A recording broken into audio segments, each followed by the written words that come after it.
Hello everyone, आज हम करेंगे क्लास 5 की वर्कशीट ईवीएस की वर्कशीट। चैप्टर नंबर 1 की है प्लांट्स इंक्रीजिंग द नंबर्स। सबसे पहली वर्कशीट है टिक द करेक्ट आंसर। आपको चार ऑप्शन दिए गए हैं, उनमें से एक को आपको करेक्ट करना है। A seed with two seed leaves is called a damaged seed, monocot, soaked seed और डाइकोट सीड। दो सीड लीव्स जिसमें होते हैं हम उसको डाइकोट सीड कहते हैं। Di means two. Right soil warmth, enough air and water are necessary conditions for the growth of soil. Right soil, warmth, enough air and water किस चीज़ की necessary conditions हैं? चिल्ड्रन की, बर्ड्स की, seeds की या books की? तो seeds की हैं। New plants can grow from the leaves of. New plant leaves से कब ग्रो होता है? कौन से प्लांट में होता है? Ginger, bryophyllum, onion, sweet potato. तो ब्रायोफिलम में। Which feature helps a coconut fruit to float in water? किस फीचर की वजह से जो कोकोनट फ्रूट है पानी पर तैरता है? अ फाइब्रस आउटर कवरिंग, जो बाहर की जो उसकी कवरिंग है उसकी वजह से वो पानी में तैरता है। Plants that need clay soil to grow well are. उन प्लांट्स में जिसमें क्ले सॉइल में वो अच्छे से ग्रो कर सकते हैं, कौन कौन से प्लांट्स हैं? Rice and jute. Insecticides and pesticides protect crops from being destroyed by pest. Next है हमारे fill in the blanks. Maize has one seed, leaf or leaves. Any part of a potato that has eyes on it can grow into a new plant. In India, crops like wheat and gram are grown from November to April and are called rabi crops. Onion and groundnut need well drained sandy soil. Plants help to reduce soil erosion. Complete the series. अब ये series किस तरीके से complete करनी है वो मैं आपको बता देती हूँ। कि जैसे कि यहाँ पर लिखा है मेज एंड ड्राई सॉइल। तो ड्राई सॉइल में कौन सा प्लांट जाता है? तो वो मेज जाता है। देन आपको सैंडी सॉइल का बताना था, तो वहाँ पर ज्वार जाएगा। Rice, clay soil, cotton, black soil. Cabbage winter में होता है, pumpkin summer. Hiptage wind, pea explosion. Mango seed, sweet potato root. ये जर्मिनेशन दे रखा है, किस तरीके से जर्मिनेशन हो रहा है किस प्लांट का। If you were a gardener which part of a plant would you plant to grow a new? मतलब अगर आप गार्डनर हो तो आप कौन सा प्लांट का पार्ट ग्रो करोगे कि एक नया प्लांट आपका उगाए? तो ब्रायोफिलम में हम उसकी लीफ लेते हैं, स्वीट पोटैटो में हम उसकी रूट्स लेते हैं, अनियन प्लांट में हम उसके अंडरग्राउंड्स लेते हैं, जिंजर प्लांट में भी अंडरग्राउंड होता है, रोज प्लांट में स्टेम कटिंग होती है और राइस प्लांट में सीड होती है। नेक्स्ट है हमारे question answers. Write short answers. Name the outer covering of a seed. जो आउटर कवरिंग होती है उसको हम क्या कहते हैं? The outer covering of the seed is known as seed coat.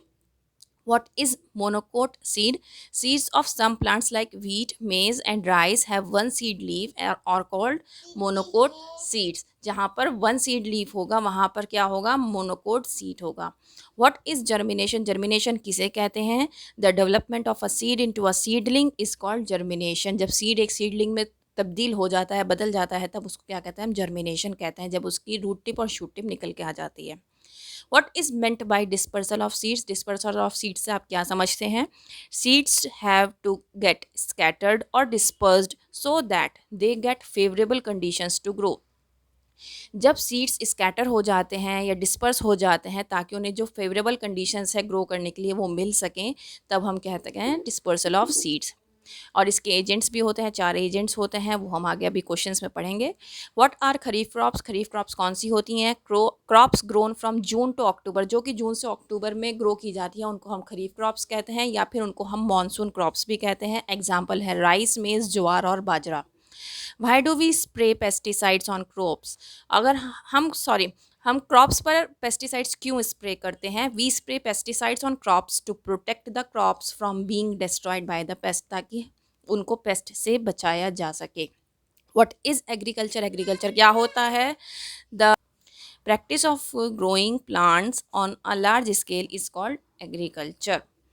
Next हमारे ब्रीफ क्वेश्चन हैं। Answer these questions. How are plants useful to us? क्योंकि हमारा बच्चा 5th क्लास में है तो अब स्कूल्स में प्रैक्टिस कराई जाती है कि उसको लेंदी क्वेश्चंस लिखवाए जाएँ, लेंदी आंसर्स लिखवाए जाएँ।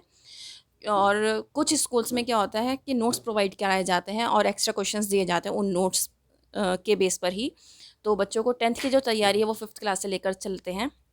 तो मैं आपसे यही गुजारिश करूँगी कि बड़े आंसर्स देकर ये मत सोचिएगा कि बच्चे को इतने बड़े-बड़े आंसर याद करने पड़ेंगे। तो आप, अगर आपका बच्चा इतने बड़े आंसर याद कर पा रहा है तो वो कैपेबल हो जाएगा कि वो आगे भी और लेंदी क्वेश्चंस और लेंदी आंसर्स याद कर सके। How are plants useful to us? Plants are useful to us as our life depends on nature. Plants are a major part of nature. Plants gives us cereals, pulses, vegetables and fruits. Plants provides us with wood, fiber, rubber, gum, tea and coffee. Plants supply us with life-giving oxygen.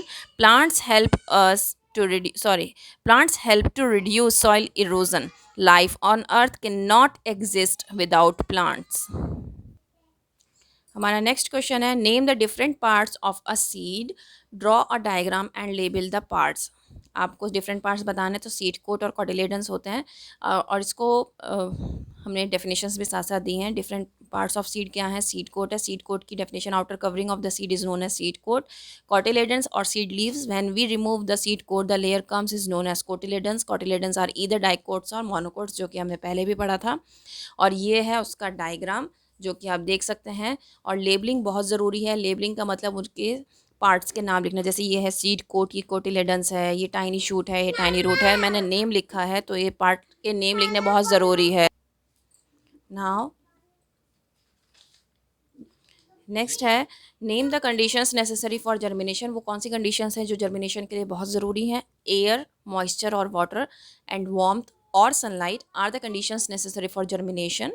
This is because a germinating seed needs air to breathe. Water also makes the seed coat soft. This helps the baby plant to break the seed open and come out. Warmth is needed for the cells of the seed to become active. Next है, why must seeds be dispersed? What are the different agents of dispersal? Since plants are fixed to the ground and cannot move, so if all baby plants grow near the parent plant, not all would survive. They would not get enough sunlight, food, water, and space to grow.